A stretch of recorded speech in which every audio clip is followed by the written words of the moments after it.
ఇక మీకు cinema hero పిల్లగాని పేరు ఏం పేరు ఉండే నాగబాబు ఎరికే కదా. అమ్మో మాకెందుకు ఎరకలే తాత. ఇక ఆయన హీరోగా చేసిండు, సినిమాలలో విలన్గా చేసిండు, తండ్రి పాత్రలో చేసిండు, హీరో పాత్రలో చేసిండు, మామ పాత్రలో చేసిండు, కాకయ్య పాత్రలో చేసిండు. అరొక్క తీరులో అన్ని పాత్రలలో చేసిండు నాగబాబు. మాకెందుకు ఎరకలే. ఆయన అప్పటిదాకా జబర్దస్త్ షోల ప్రైవేటు కార్యక్రమాలలో కూడా కిచ్చ నవ్వి మమ్మల్ని కూడా నవ్విపించిండు. మాకెందుకు ఎరకలే నాగబాబు అని అనుకుంటున్నారు. కానీ ఇక నాగబాబు ఇప్పుడు కొత్త అవతారంలో కనబడుతుండట. ఓ అమ్మ ఏంది కావచ్చు కొత్త అవతారము, ఎటడ సంగతి తాత ఏంది ఏం కథ అంటే, ఓ అమ్మో ఇక ఆయన ఆట ఎక్కడో ఇఫీ గోవా 2025 అని ఏదో ఈవెంట్కి పోయిందట.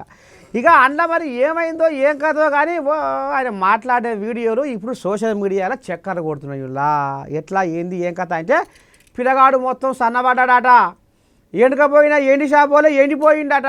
ఓ దొబ్బుకే ఉండే మనిషి గట్టెట అయిండు. అరే మరి ఏమన్నా జ్వరం గిట్లా వచ్చి పాడయ్యేమన్నా ఆరోగ్యం బాగాలేక గిట్లా అయిందా సన్నగా కట్టెపుర లేకపోతే ఏమన్నా పికరి పెట్టుకుండా అరే ఏమైంది ఏం కథ లేక ఇంకేమన్నా సినిమా గిట్ల తీస్తానికి ఏమన్నా హీరోగా మళ్ళా అవతారం వెచ్చుతందుకు ఏమన్నా గిట్లా సన్నబడ్డా ఏంది ఏం కథ అనేది గుసగుస నడుస్తుంది. అయ్యా మరి నాగబాబుకి ఏం తక్కువ. నాగబాబు గతంలోనే 2009లో అలా అన్న చిరంజీవి ప్రజారాజ్యం పార్టీ పెడితే నీ దండం పెడితే ఇక అప్పుడు నర్సాపురం నుంచి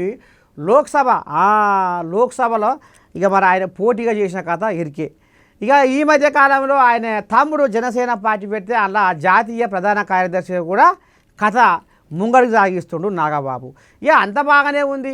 ఇక ఈ మధ్య కాలంలోనే నారాచంద్రయ్య కూటమి ప్రభుత్వం వచ్చినాక ఆయనకు శాసనసభ్యుల కోట గదే ఎమ్మెల్సీ ఎన్నికల్లో ఘన విజయం సాధించిండు.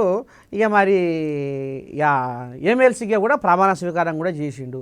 ఇక మరి ఇంత మంచిగా ఉన్నాక ఇంత కథ జరిగినాక మరి లోపల ఏమైనా రంది పెట్టుకుండా ఏమైనా పికరు పడుతుండా, అసలు ఏమైనా మరి ఇంట్లో ఏమైనా పంచాయతీలు అవుతున్నాయా, ఎందుకు నాగబాబు సన్నబడ్డాడు అనేది ఇప్పుడు సోషల్ మీడియా సంఘపోలకు అర్థమవుతలేదట. ఇక గిది కథ.